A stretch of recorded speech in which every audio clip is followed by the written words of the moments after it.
자, 이란과의 전쟁이 막 시작됐는데 국가 대테러 정책을 총괄하는 그러니까 최고 책임자가 갑자기 사임을 해버렸습니다.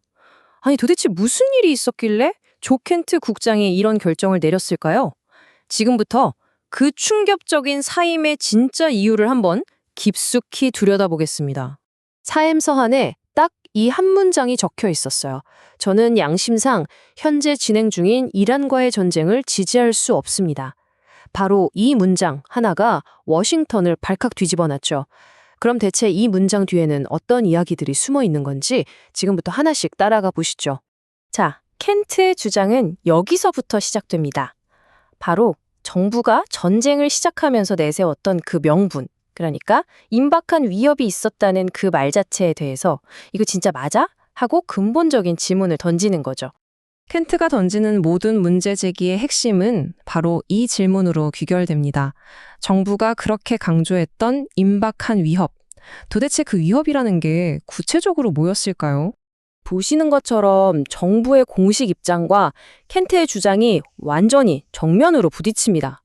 정부는 뭐라고 하냐면 이스라엘이 곧 행동에 나설 거고 그러면 우리 미군이 위험해지니까 그걸 막기 위한 선제 방어였다 이렇게 말하는 거예요. 근데 켄트는요? 무슨 소리냐? 애초에 이란이 먼저 미국을 공격하려는 계획 같은 건 없었다라고 딱 잘라 말하는 거죠. 근데 여기서 정말 재미있는 포인트가 나와요. 켄트는 바로 이 루비오 장관의 말이 역설적으로 자기 주장이 맞다는 걸 증명해준다고 이야기합니다. 한번 잘 생각해 보세요. 이스라엘의 행동이 있을 걸 알았다. 그게 미군에 대한 공격을 촉발할 걸 알았다. 이 말은 결국 임박한 행동을 하려던 주체가 이란이 아니라 바로 우리의 동맹인 이스라엘이었다는 뜻이잖아요. 그러니까 정리를 해보자면 핵심은 이거예요. 켄트의 말대로라면 미국이 대응했다는 그 위협은 이란이 독자적으로 꾸민 공격 계획이 아니었던 거죠. 그게 아니라 이스라엘이 먼저 공격했을 때 아마 이란이 이렇게 보복할 거다라고 예상한 시나리오에 불과했다는 겁니다. 와, 이건 정말 엄청난 차이죠. 자, 그럼 이런 의문이 들죠. 공식 정보기관 보고에는 없었던 이 명분이 대체 어떻게 만들어져서 심지어 대통령까지 설득하게 된 걸까요? 켄트는 그 해답을 아주 흥미로운 개념, 바로 정보 생태계에서 찾고 있습니다. 그렇죠. 이게 정말 궁금한 지점입니다. 공식적인 정보 채널로는 보고되지 않은 위협인데 어떻게 이게 대통령의 책상 위에서 가장 시급한 안건이 될 수 있었을까요? 뭔가 다른 경로가 있었다는 거겠죠? 켄트는 바로 이 4단계 과정을 통해서 일종의 정보 세탁이 이루어졌다고 주장합니다. 한번 보세요. 먼저 이스라엘 쪽에서 특정 정보를 흘려요. 그러면 워싱턴의 싱크탱크들이 이걸 받아서 보고서로 만들고 언론이 이걸 또 막 퍼뜨리면서 분위기를 잡는 거죠. 이렇게 되면 어떻게 될까요? 이게 마치 검증된 사실인 것처럼 부풀려지고 결국에는 여론이라는 이름으로 공식 정보 라인을 건너뛰고 대통령에게 직접적인 압박으로 작용했다는 겁니다. 정말 무서운 시나리오죠. 이건 정말 교묘하게 판을 짜는 방식입니다. 켄트의 주장은 이래요. 원래 레드라인은 핵무기는 안 된다였어요. 이건 이란도 종교 최고 지도자가 동의했던 부분이라 협상의 여지가 있었죠. 그런데 이걸 슬쩍 아니 핵농축 자체를 아예 하지 마 라는 사실상 이란이 절대 받을 수 없는 조건으로 바꿔버렸다는 겁니다. 이렇게 되면 어떻게 될까요? 협상은 당연히 깨지고 남는 건 충돌뿐이죠. 그리고 켄트에게는 이런 식의 명분 쌓기가 소름 끼치도록 익숙한 패턴이었다고 합니다. 켄트가 왜 이렇게까지 강하게 주장하는 걸까요? 그건 바로 그의 주장이 단순히 책상 위에서 나온 분석이 아니기 때문입니다. 이건 그가 직접 전장에서 겪었던 과거 전쟁들의 뼈아픈 기억과 깊이 연결되어 있습니다.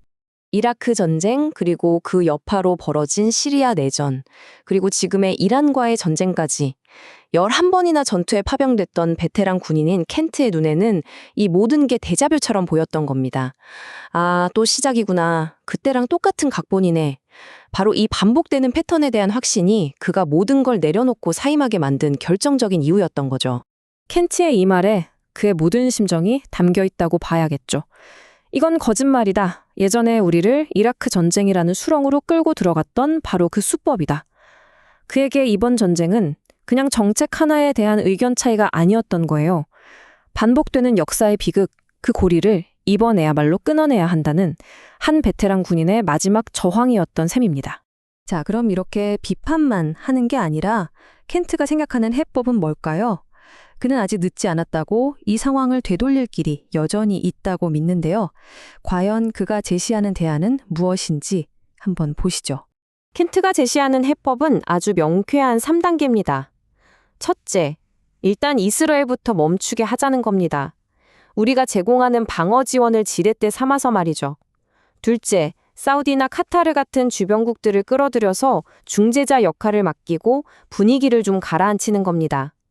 그리고 마지막 세 번째, 그렇게 판을 다시 짠 다음에 이란과 직접 협상 테이블에 앉아서 제재를 풀어주는 조건으로 평화와 미국의 경제적 이익을 챙기자는 거죠. 결국 켄트가 하는 모든 이야기, 그가 제안하는 모든 해법은 이 한 문장으로 요약될 수 있습니다. 더 이상 동맹국의 목표에 우리 외교 정책이 끌려다녀서는 안 된다. 바로 이겁니다. 동맹도 중요하지만 그보다 더 중요한 건 미국의 국익이라는 가장 기본적인 원칙으로 다시 돌아가야 한다는, 어떻게 보면 아주 당연한 외침인 거죠. 정부의 공식 발표, 그리고 모든 것을 걸고 내부 고발에 나선 전직 최고 책임자의 증언, 이 돌 사이에 너무나도 큰 차이, 이 상황은 결국 우리 모두에게 질문을 던지고 있습니다. 과연 진실은 무엇일까요? 그리고 우리는 무엇을 믿어야 할까요? 이 질문에 대한 답을 고민해 보시면서 오늘 이야기를 마무리하겠습니다.